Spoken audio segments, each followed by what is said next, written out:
Amiche e amici di 131, ben ritrovati, nuovo appuntamento con il nostro aperitivo a spicchi, trick and roll, una settimana non felicissima per la Dinamo. Per utilizzare un eufemismo, la squadra di Coach Cavina arriva e si lecca le ferite dopo la brutta sconfitta interna contro Brescia. Tanti i fantasmi che sono rivisti nella squadra bianco-blu dopo il bel successo sempre in campionato contro Treviso. Ovviamente ci sono anche tantissimi altri temi, dalla Dinamo femminile alla Dinamo Lab, che ha iniziato in maniera vittoriosa il suo campionato, ma andiamo per ordine, andiamo a parlarne con la nostra squadra. Ovviamente del basket. Matteo Porco, metti pure tutti insieme appassionatamente. Io inizio a salutare. Ciao Nando Mura. Ciao a tutti, ciao ragazzi. Ciao Lello Stelletti. Ciao a tutti. E buonasera Matteo Cardia. Ben ritrovati ciao, ragazzi. Buonasera a tutti. Ciao Matt. Io Nando, inizio come tradizione ormai di questa nuova stagione di Trick and Roll con te. Nel tuo approfondimento dopo Brescia, dai e vai, hai detto Dinamo ti stanno mancando i gol. In effetti contro Brescia tantissima difficoltà, tantissimi errori anche nell'andare, no? A canestro. Quale secondo te al momento, visto che Cavina nella precedente partita in casa recuperata poi vinta all'overtime contro Reggio, aveva detto ho usato la tattica, cosa invece non sta funzionando e cosa non ha funzionato contro Brescia lì in avanti? Guarda, i 65 punti segnati sono credo in casa, perché io ricordo una trasferta a Montichiari contro Brescia dove la Dio aveva segnato 50 punti, però Brescia aveva vinto segnando 57, quindi era una partita un po' strana, un po' come quella del Cuscagliari di domenica scorsa che ha subito 37 punti ma ne ha segnati 34. Eccola qua, proprio questa volevo segnalarti, che è incredibile. Ecco, il dato della Dinamo che secondo me fa spavento, e credo che i miei due colleghi siano d'accordo, i miei due giovani colleghi sono d'accordo, non è tanto il 23, non è tanto i 23 canestri segnati, sono i 59 tentativi. E lo stesso discorso poi vale anche per altre squadre, cioè la Dinamo non ha una via per andare a canestro, che mi si sono sembrate cose a volte un po' occasionali, non ha le idee molto chiare. Ecco, questa è l'unica cosa che io mi sento di dire, perché ci sono dei problemi, ma quelli, se ci sono, li risolverà e sanno quali sono lo staff tecnico. Quello che preoccupa è che siamo in ritardo. Cioè, 5 partite di Supercoppa, domani sarà la terza di Champions, la prossima sarà la sesta di LBA, di Serie A, quindi siamo già verso le 15 partite e ancora ci abbiamo capito poco noi, e temo anche loro. Non dimentichiamoci poi che le vittorie a volte sono delle foglie di fico, cioè con Reggio Emilia dopo un supplementare, con Pesaro così in quella maniera, a Treviso non punto a punto fino alla fine, e poi la squadra ha vinto e sono state un po' coperte un po' di magagne che però sono venute puntualmente fuori domenica scorsa, e questo ha un po' ridimensionato la squadra, le sue ambizioni.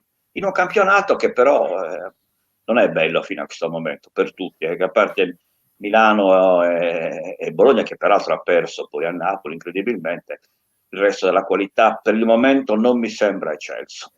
Eh sì, Nando, anche il coach Magro in conferenza stampa ha parlato domenica di un calcio, di un basket spettacolare. Dopo la gara, la sala stampa un pochino rumoreggiato, ti dico Nando, dopo questo commento di coach Magro, perché in effetti Dinamo Brescia a larghi tratti non è stato esattamente uno spettacolo da vendere in giro per il mondo. Però a parte gli scherzi, Lello, siccome tu sei un uomo di piazza, amato anche dal popolo, io ti porto un po' i mugugni. Quale popolo?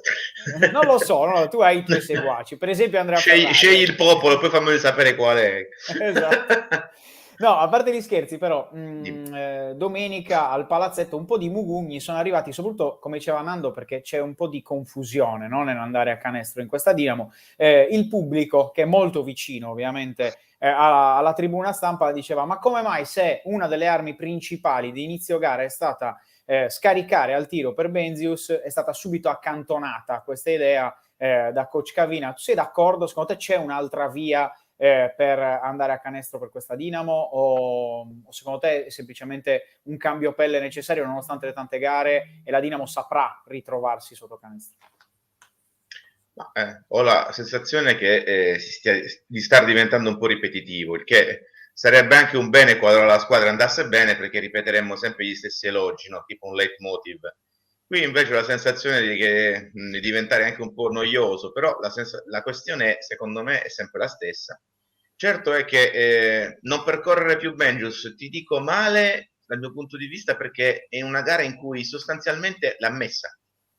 Non è una gara in cui non è entrato niente di quello che ha tirato, che già sarebbe un tema per cui dici è una giornataccia, a parte che un giocatore è un lituano, quindi tendenzialmente a basket è un giocatore intelligente. Quindi sa capire da solo in autonomia che se la giornata è storta, piuttosto che continuare a sparare da 3 a casaccio, piuttosto cerca una finta, va nel pitturato, scarica, cioè sa cosa deve fare. È una giornata in cui sostanzialmente gli è entrata, quindi percorrerlo sarebbe stata una scelta, a mio modo di vedere, da non allenatore, ignorante, tutto amato dal popolo ma ignorante, sarebbe stata una scelta secondo me adeguata. Proprio per quello si è amato dal popolo, a parte le battute. Perché sono ignorante, dice, questa è una grave accusa a tutto il popolo, insomma. Comunque, a parte gli insulti populisti, diciamo che variare sì, ci sta, perché non avendo ancora ben chiara, ed è questa la cosa secondo me stragiusta che ha detto Nando, l'identità di questa squadra, non avendo ancora capito qual è il modo di attaccare di questa squadra, perché se qualcuno di voi mi sa dire che l'ha capito con certezza, io sono strapronto ad ascoltarlo, me lo spiega e io ti dico, ah ok, allora adesso ho capito. Io non ho chiarissimo qual è l'idea, perché mi sembrava che ci fosse un'idea inizialmente, adesso nel corso di alcune partite che sono trascorse ne vedo un'altra, l'abbiamo detto nella precedente diretta, non ho visto più percorrere Mekoulu come nelle prime partite, in questa gara ha segnato di più, ma ha segnato anche in situazioni secondo me un po' particolari, transizioni, difese un po' così ballerine in certi momenti, in quei pochi momenti in cui lo sono state, perché il punteggio dice tutt'altro, e insomma anche raccogliendo punti dalla spazzatura, cosa in cui il ragazzo mi sembra anche abbastanza bravo, ma non mi sembra che sia una strada che si percorra più. Sì, nel Se i frattempo... tiratori Dimmi. hanno giornate storte, questo è quello che succede. Siamo sempre lì, secondo me. Siamo veramente sempre, i tiratori intendo le due guardie americane, che hanno avuto due giornate relativamente storte. Io Ed è provo a lì che non farti si è più passo rispondere, avanti. Lello, provo a farti rispondere da Matteo Cardia, che lui è l'uomo delle risposte. Quando tu hai difficoltà, palla a Matteo Cardia. Nel frattempo c'è un commento interessante di Nino Sanna che un po' apre anche il tema che volevo andare a parlare con te, Matte. Nino che scrive: perché accanirsi con un Clemons da play quando si è capito che non è il suo ruolo? Un Luca Vitali fuori rosa a Brescia, come lo vedreste, risolverebbe tanti problemi per noi e finalmente si potrà usare Mekoulu in maniera sensata. Ti parto con questa domanda che è abbastanza complessa e poi invece andiamo ad analizzare il primo tema. Però Nino dritto al punto, è un Nino molto molto dritto al punto. È pungente, è un Nino pungente. Assolutamente, un Nino assolutamente pungente. È una domanda appunto a cui sicuramente è difficile dare risposta, anche alla domanda che si poneva Lello, perché ad oggi leggere il gioco della Dinamo è complesso, nel senso, o meglio, si fa difficoltà ad avere un'idea chiara, perché l'idea chiara appunto sembra non esserci. Avere un play di ruolo faciliterebbe le cose. Si è visto in alcuni momenti della partita, non solo da Clemons, penso, perché anche Gentile sul meno 10 ha fatto 2 errori, uno lampante proprio di un passaggio proprio per Clemons, in quel possesso che avrebbe potuto ridare insomma una speranza alla Dinamo di rientrare. Sicuramente Clemons è un giocatore in difficoltà. Cavina, le parole di Cavina in conferenza stampa post partita l'hanno confermato. C'è una questione mentale sicuramente di un giocatore che, come si affermava anche inizio anno, deve un po' rientrare in dei meccanismi diversi, perché veniva da un'esperienza ligokea da protagonista con tantissima libertà in attacco. Oggi invece deve rientrare in un sistema e non è facile.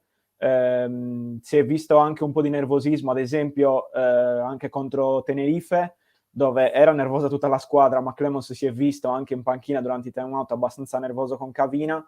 C'è bisogno di pazienza. Sicuramente chi ne soffre di più è Mekoulu, anche se io sono d'accordo sul fatto che è stato cavalcato poco domenica, perché ha avuto un buon impatto, ed è cavalcata poco secondo me anche la sua forza, la sua atleticità più che la sua forza fisica, perché mi ricordo benissimo sul finire del primo quarto un suo show difensivo che ha portato una schiacciata in contropiede. È chiaro che non sono scelte che si possono fare sempre, però andrebbe un po' cavalcata questa forza anche di un giocatore che finora non si è visto, almeno nella seconda parte di questa prima stagione.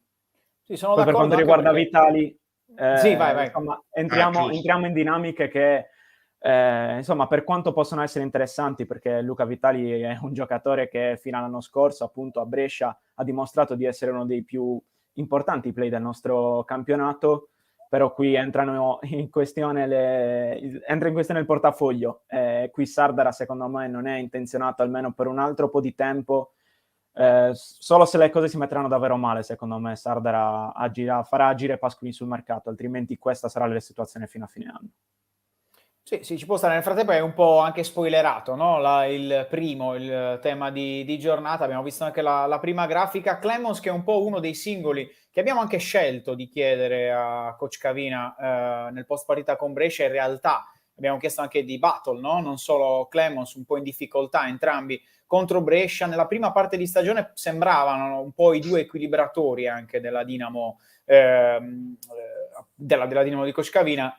Ora sono un po' persi, hanno fatto di molta difficoltà a entrare in partita contro Brescia e forse hanno fatto una delle loro peggiori prestazioni, soprattutto Clemons. Andrei anche con Nando direttamente a quello che è il secondo tema di giornata, ovvero quello della mentalità, perché Nando, un po' domanda da psicologo per te, questa Dinamo, se fatica a trovare una propria identità di gioco, lo fatica anche a trovarla magari fuori dal terreno di gioco, come gruppo, come anche spirito di gruppo, perché all'inizio si parlava tanto dell'approccio, no? A inizio stagione Dinamo che concedeva troppo, ora invece al contrario, soprattutto contro Brescia, la Dinamo ha avuto un calo centrale evidente e quando poi la gara ti sfugge via viene anche difficile recuperarla. Addirittura ha avuto un bel break ed era tornata in partita contro Brescia e poi però ha subito un controbreak, quindi forse ancora un po' leggerina anche dal punto di vista di solidità di squadra questa Dinamo. Sì, beh, questo è un dato, come diceva Lello, insomma, rischiamo di essere un po' ripetitivi. Il processo di aggregazione di questa squadra sta andando a rilento. Quindi poi un conto è un quarto che puoi sbagliare, o come è successo a Bologna, andare a perdere a Napoli contro una matricola dopo che stai dando 30 punti a tutti. Quindi questo è un fatto che può succedere. Quello che è delicato è proprio il fatto che non ci sia un filo logico tra le partite.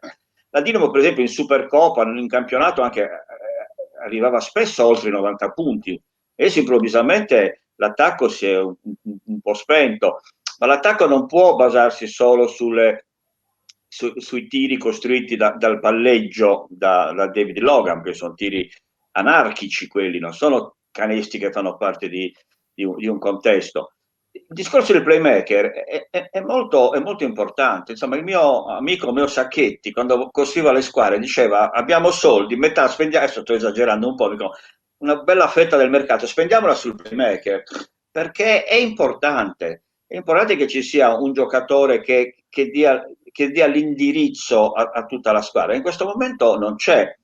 E allora cosa succede? Per fare un'altra citazione degli anni 50, che sono disgraziate le squadre, si diceva che hanno bisogno dei punti del loro playmaker. Quindi la squadra, se non funziona bene perché non ha un buon playmaking, a Clemons gli chiede di fare canestro, e se non fa neanche quello la situazione precipita, e se non è un buon playmaker è difficile che poi l'allenatore riesca a trasferire sul campo, no? Adesso senza citare Dan Peterson con Mike D'Antoni, per fare un esempio, no? Che era D'Antoni che decideva quello che bisognava fare, quasi tutto si complica e purtroppo all'orizzonte c'è una partita che insomma è già segnata, e questo non ci permette di sorridere. La croce. Guarda, io ho fatto una ventina di trasferte a Milano negli anni prima del Covid, e ogni volta andavamo lì a dire chissà quanti ce ne danno. Esatto. E invece Milano è il campo di Serie A dove la Dinamo ha vinto di più. Ha vinto, tra l'altro, se poi escludi le partite di regular season, che spesso sono inutili, Sì. la Dinamo ha vinto nei Final 8, nei Final 4, nei playoff, le partite decisive. Sì. Era una cosa che noi non credevamo ai nostri occhi, a cominciare dalla famosa prima Coppa Italia del 2014, con Pintoni in quintetto, perché Trevis non se la sentiva neanche. Quindi è un campo che è sempre stato, però adesso stiamo parlando di due livelli completamente diversi. Per quanto Milano possa essere un po' rilassata, un po' tranquilla. Adesso questa settimana farà 2 turni di Eurolega, se non ricordo male, quindi arriverà forse un po' stanca alla partita di domenica, però stiamo parlando insomma di... Sì, è anche cioè, un po' disturbata dal caso Moraschini, che comunque rischia questa maxi squalifica per doping, a prescindere sì, da sì, quali no, siano poi le reali motivazioni, che comunque sono sempre quelle cose un po' sgradevoli a livello sì, sì, societario. sì. Sì, beh, un Però, danno insomma, non è che ci faccio un danno affidamento. immane. E voglio dire, i 4 pivot di Messina e Pozzecco sono Tarceschi, Heinz, il Greco e Biliga il quarto. E la Dinamo ha un Sì, sì. pivot, la Dinamo ha un pivot, e questi ne hanno 4, 2 e mezzo dei quali sono giocatori di alta Eurolega, cioè, quindi come Quindi, fai? capito. Cioè, i loro due playmaker sono il Ciao Rodriguez, no, forse Dilani non c'è perché è infortunato, comunque stiamo parlando di uno squadrone col quale, insomma, sì, Stai parlando di top giocatori europei, dai, Nando, ma semplicemente. siccome hai utilizzato già la sfera di cristallo per andare direttamente alla partita di campionato contro Milano, io ti faccio una domanda ancora più a palla lunga, cioè sul futuro, visto che ieri, poi ripreso anche oggi dai canali ufficiali del club, ha parlato di nuovo Sardara, no? Che ha confermato di fatto il suo addio, il suo saluto a fine stagione da casa Dinamo. Ti chiedo, Nando Mura, dall'alto della tua esperienza, cosa ti aspetti nel futuro di questa Dinamo post Sardara? Ma guarda, io non credo che, cioè, intanto queste interviste che Stefano Sardara rilascia tanto in tanto sono degli spot pubblicitari, cioè sta ricordando all'ambiente, alla piazza che sta andando via. Io credo, ma questa è la mia sensazione, che dietro la Dinamo, dietro Stefano Sardara, ci sia una figura molto importante che spesso sta nell'ombra, ma è una figura importante nel boom della Dinamo di questi anni, cioè il direttore generale del Banco di Sardegna, Beppe Cucuresi, una persona che 7-8 anni fa, me lo ricordo, veniva a vedere le partite e mi chiedeva ma Canestro quando la palla entra? A distanza di anni invece è diventato prima un tifoso, poi una persona competente, è un bancario molto, molto, molto stimato nell'ambiente per la sua capacità. Ecco, io credo che, visto che Stefano Sardar sta continuando a ripetere che venderà tutto, io credo che lui in sintonia con Cucurese, ecco, io non mi stupirei, la butto lì, se un domani il presidente della nuova Dinamo, il proprietario della nuova Dinamo sarà proprio Cucurese che avrà alle spalle naturalmente un gruppo di persone che garantiscono il finanziamento, ma poi, e chiudo per lasciare spazio a voi su questo argomento, io dico sempre la Dinamo è un tavolo a 3 piedi, non dimentichiamoci mai, 1,5 milioni al botteghino, 1,3 milioni dalla regione, 800-900 milioni di euro dal Banco di Sardegna, cioè già con questi 3 fai un campionato assolutamente tranquillo, quindi la Dinamo da quel punto di vista, Sardar ha ragione, è già ben finanziata con queste 3 gambe che tengono il tavolo ben solido. Lo sgabello Dinamo, potremmo Lo chiamarla così. sgabello, sì. A parte gli scherzi, vedo che Gianluca Bruno mi chiede della felpa, è la nuova felpa 131. Gianluca, a breve, se vinci il fantacalcio potresti vincerla in futuro. Detto questa nota di colore, Lello, siccome sei l'uomo di popolo, io torno da te Sempre con io. un'altra domanda del popolo. Perché Vai. molti, soprattutto nel contro-break Brescia, si lamentavano della scelta di Coach Cavina di difendere a zona, soprattutto su Della Valle, comunque la scelta di schierarsi, no? In maniera difensiva a zona, ripresa anche da Coach Magro in sala stampa, ha detto sapevamo che Cavina poteva lungo alcuni tratti della gara scegliere questa strategia e ci siamo adeguati di conseguenza. Come vedi questa strategia, come vedi questa scelta, anche a livello difensivo, visto che abbiamo parlato molto a livello offensivo di questa Dinamo, cosa possiamo dire della squadra bianco-blu?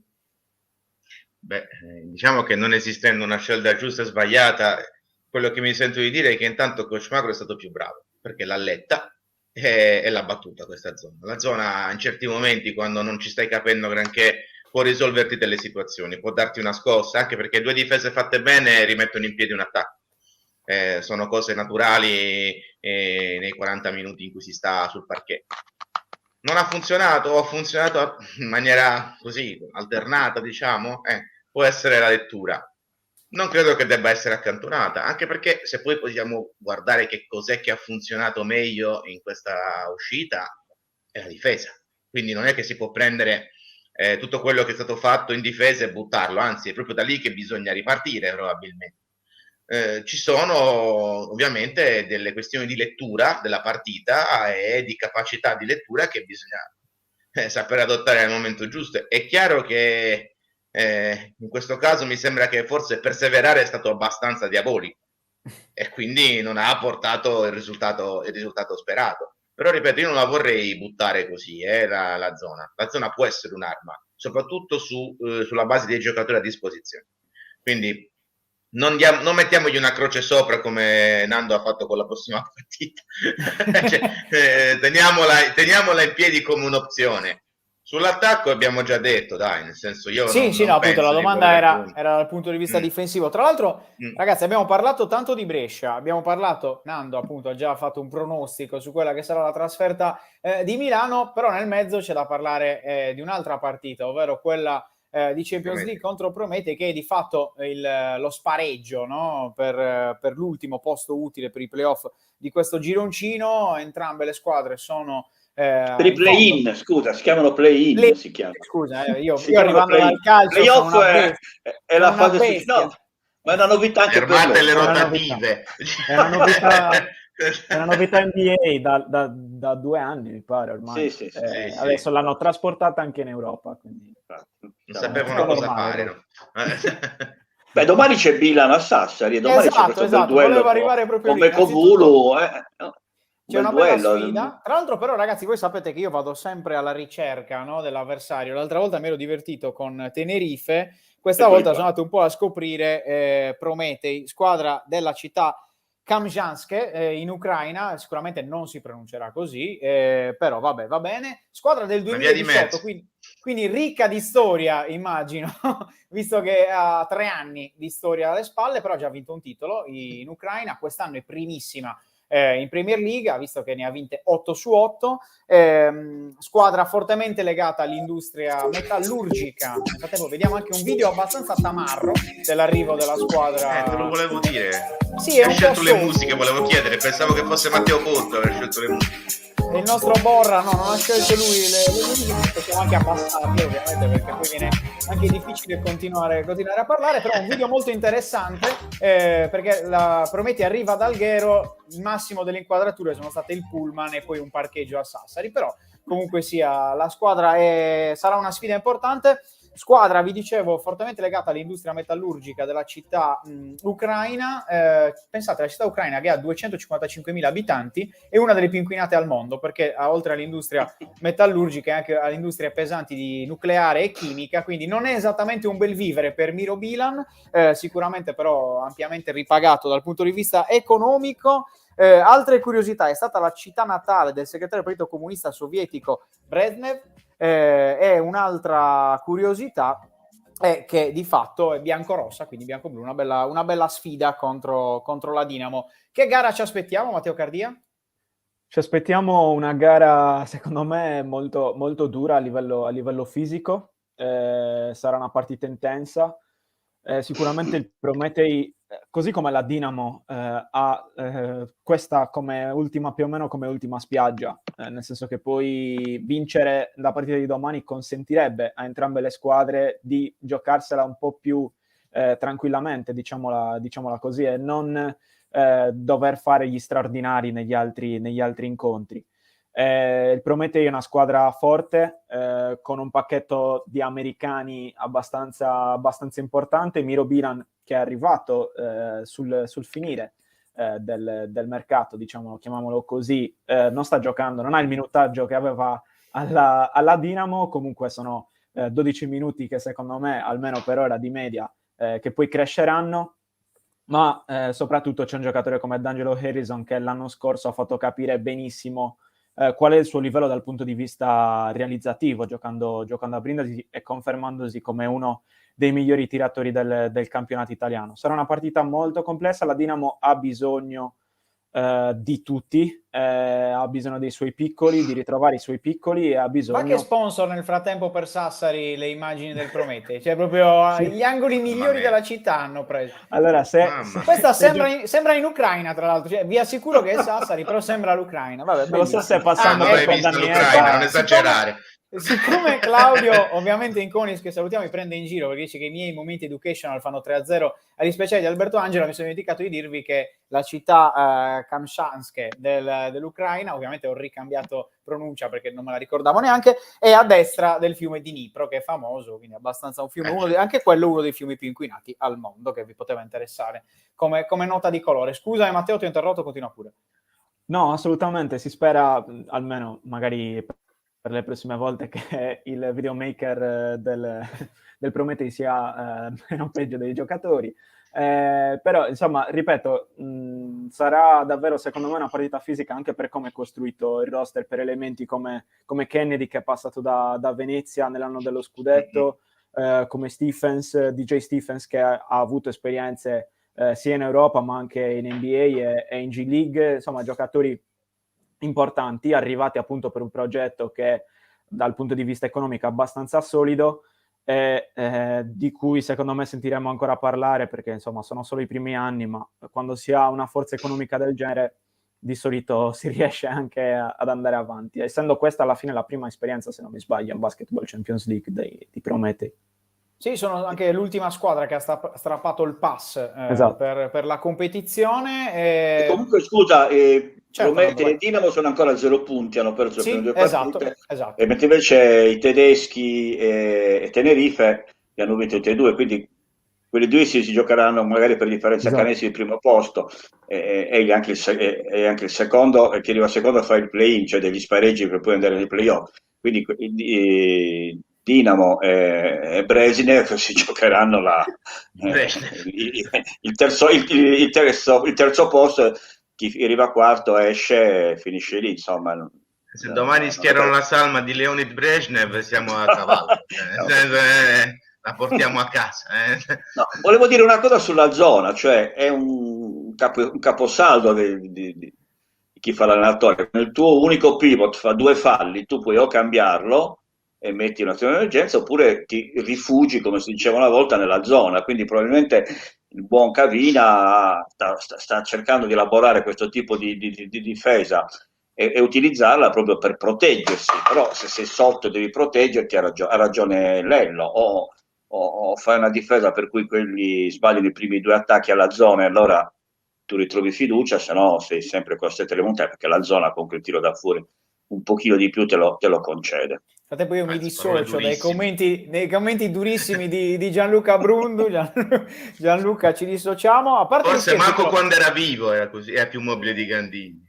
vabbè, ma io lascerei stare un po' il Partito Comunista, gli amici ucraini per questa diretta, ma visto che abbiamo parlato di Prometei, andiamo alla terza grafica di giornata con il nostro Matteo Porcu in regia, ovvero l'Eurorischio. Abbiamo ampiamente parlato, no, di quanto è importante per la Dinamo maschile questa gara, però al tempo stesso, non domani ma dopodomani, sarà un'altra partita fondamentale, stavolta per le women di Restivo, la Dinamo femminile. Una sfida difficilissima, perché Bourges è praticamente forse uno dei top club a livello femminile d'Europa, una sorta di Real Madrid, chiamatelo un po' come volete, se siete come me delle bestie che arrivano dal calcio. Dinamo femminile che ha perso tra l'altro in domenica contro Molisana Campobasso per 94-59, una bella sconfitta che fa il paio con quella di Eurocup contro Clarinos Tenerife giovedì scorso, 64-82.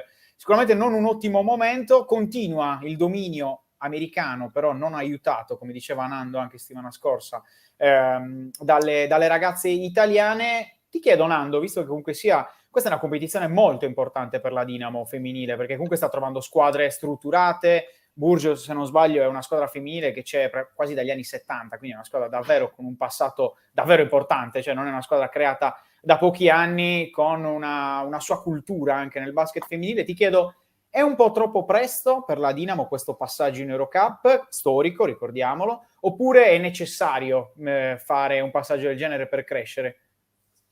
Sì, è come quando nel rugby l'Italia è stata accolta torneo delle 5 nazioni. Erano 5, sono diventate 6 con la... Ecco. Poi sono tanti anni che prende delle legnate, però è un passaggio obbligato. È chiaro che all'inizio paghi perché non ha l'impatto forte per il campionato italiano in questo momento le ragazze della Dinamo, però come dire, non è solo un discorso commerciale, è un discorso sportivo, un discorso tecnico, un discorso della bellezza del basket, però avere due squadre che fanno le coppe europee al di là dei risultati poi diventa un bel veicolo promozionale, non dimentichiamolo, cioè, per 6 volte almeno ci sarà il marchio Dinamo, Sassari che gira per l'Europa, dall'Ucraina a Tenerife, dal nord Europa alla vecchia Europa mitteleuropea, cioè quello è un modo per foraggiare con interi. Certo, paghi un prezzo perché fai trasferte lunghe, perché prendi brutte sconfitte che lasciano degli strascichi, però il fatto che la Dinamo in questo momento abbia a uno, una squadra che comunque in questo momento è quarta, la uno femminile che se la gioca un po' cercando di conquistare spazi, più la Dinamo Lab del basket in carrozzina, è un'eccellenza della pallacanestro italiana, insomma, questo è ancora di più di quella sarda, quindi è un'azione voluta perché è come se tu hai una pizzeria o una catena di pizzerie, adesso per usare un'espressione un po' volgare, cioè se tu ne hai una di pizzeria ne hai una come tanti, se hai la catena di pizzerie non dimenticare che la quarta pizzeria era a Cagliari, ma l'hanno chiusa per mancanza di clienti. Ecco, è un po' anche in campo ci sono queste 3 gambe dello sgabello, caro Nando, possiamo dirlo così. Hai citato tra l'altro la Dinamo Lab che ha iniziato bene in casa a Sorso, 74-53 la vittoria contro Bergamo, prima di campionato, sconfitta invece per Porto Torres, sempre nel basket in carrozzina, in trasferta stavolta a Treviso, sconfitta 84-44, una sconfitta abbastanza netta per i portotorresi. C'è un'altra notizia anche da dare che potete trovare anche sul nostro sito, arrivata nelle scorse ore, ovvero la FINS, no? La nazionale sarda di pallacanestro, che ha scelto i suoi due coach a tinte sarde, perché c'è Beppe Caboni alla femminile e invece coach Marco Sassaro alla maschile, anche un bel segnale di un movimento che potrebbe chissà divertire anche a livello regionale con questa iniziativa che fa un po' il paio a quella anche calcistica che c'era stata qualche periodo fa. Ragazzi, siamo in chiusura, non so se avete qualche tema proprio sulla sirena che vogliamo andare ad affrontare.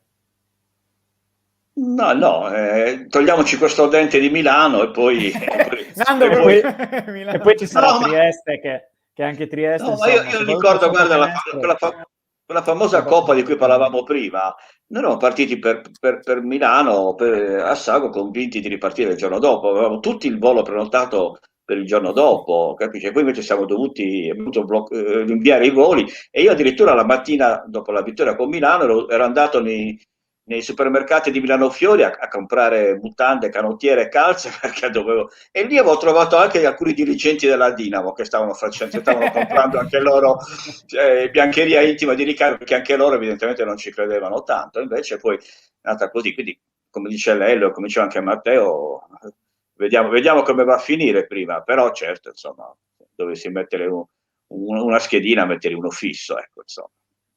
Ecco, dopo questo bel pronostico, anche secondo me c'è un po' di scaramanzia, visto il passato, niente ragazzi, appena, esatto. Ragazzi, è stato bello anche questo martedì, perché oggi abbiamo anticipato, non è mercoledì, visto che domani già si rigioca, c'è anche tutta, diciamo, una giornata piena anche a livello di calcio. Su Cino 31 vi racconteremo la partita del Cagliari in casa contro la Roma, ma anche la partita della primavera, c'è un recupero di Serie D per il Latte Dolce in casa della Fragolese, oltre ovviamente alla gara della Dinamo contro Prometei. Ragazzi, è stato bello, ci rivedremo settimana prossima. Ciao Nando, ciao Lello, ciao Matteo. Ciao a tutti, ciao ragazzi. A tutti. Ciao a tutti. Matteo Porcu, alias Borra, manda pure la sigla in regia. Ciao a tutti ragazzi.